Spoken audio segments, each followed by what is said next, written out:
Known for croissants and escargot and French wines, French cuisine is considered by many to be the best in the world. What can we learn from the way they cook and eat in France? Our friend Ariel Turner, a professional foodie with a passion for all things food and bev, is here with some insight. Welcome, glad you're here. I'm so excited to talk about this. You've had some great travels. You just came back from a trip, really inspired. So for people who've not followed your journey on social media, fill us in on your recent trip. Yeah, so I got to spend about 13, 14 days in the south of France and then also a couple days in Paris. And this is my second time doing this type of trip. Last summer did the same thing. And so kind of developing some insights into, not just reading things about French cuisine, but really experiencing it as the locals do. So got some thoughts for us. It's a culinary field trip that you get to have. Yes. I love this.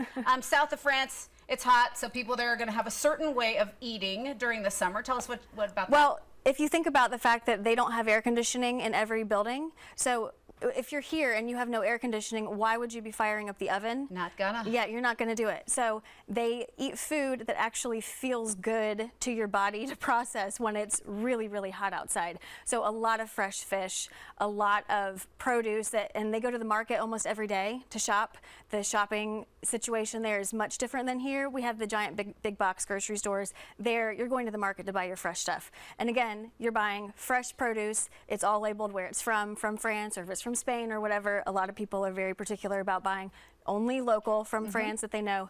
And again, it's very seasonal. It's very much related to, if it's hot outside, you eat cold food, like a niçoise salad, or lots of cheese, for sure. Well, and you had said, before your trip, somebody said, oh, you're going to eat a ton. But, right. But you're eating things that are right for your body right there. You're eating things that feel good in that moment. So honestly, when it's really hot outside and you're going to the beach, and you can even buy a salad on the beach, you can't do that here. Here you're buying fried food on the beach. Well, then in Paris, I know it cooled off. Yes. Heartier dishes became more attractive in that part of your journey. What kinds of foods were making sense? Oh yeah, then? so we got to Paris and it was like fall. And so suddenly it was like, oh, we need to buy sweatpants and we need to eat lamb stew. So instantly the food choices changed. So we're eating much heartier things, crepes, always Beautiful. coffee, but even more coffee because it was warm, and just anything that you ate then was with the intention of warming up your body because it was cold outside. And I liked the memories from your trip. You really took a lot of food pictures and think fondly as you look back. Of course. I mean, I go through those photos every now and again, and it's really, it's nice to relive those moments. Yeah, we love those. And you also have some recommendations for local places here that have French influence or dishes similar to the ones that you've been enjoying. Where do we begin? Okay, so just as a point of reference, we don't have a restaurant here that is like 100% French. We have a lot of things that are inspired by it just because of the culinary teaching that goes on. It teaches people to cook in a very French fashion. So we have a lot of restaurants that have some options. So for instance, we've got bakeries in town that are doing a really great job making baguettes and croissants. So this one is Rise Bakery. They do a great job with their baguettes. They're very rustic, just like you would get every day. Same thing at Bake Room. Croissants there, also fresh baguettes. They are to a Parisian's palate almost exactly the same. So, that's a good note. Beautiful. Yeah. And there's lots of, you've got Pastoral Bistro. Right, we've got Pastoral, we've got Gianna's first. Gianna is great because, again, you're getting a lot of fresh fish there. People think of Italian places as pasta, but they actually do whole fish, just like you can get in the south of France. They do great, simple fish dishes that are, again, very, very similar to what you're going to eat on the Mediterranean, plus a lot of oysters.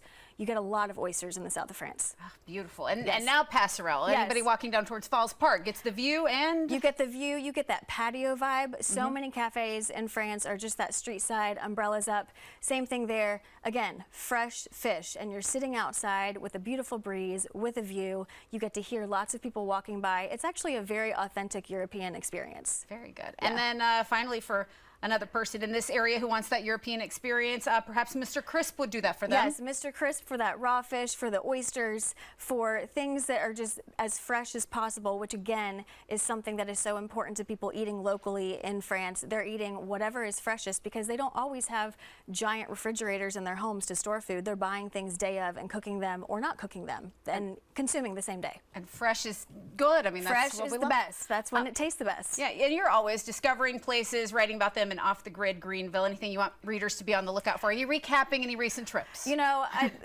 we did that last year, so we're not going to repeat it. But something that is interesting is that in Paris discovered that there's actually a very big gluten-free movement in Paris. And so actually we have a pretty decent gluten-free movement here. So we're going to do a little directory to help people find who need some options, so that we're going to help people find new options for that. We'll look forward to that. Thank you very much, Ariel. Thank you. We appreciate your inspiration in this one, too. Anybody can follow you on social media. Find out where Ariel's adventures take her. That information is on screen now.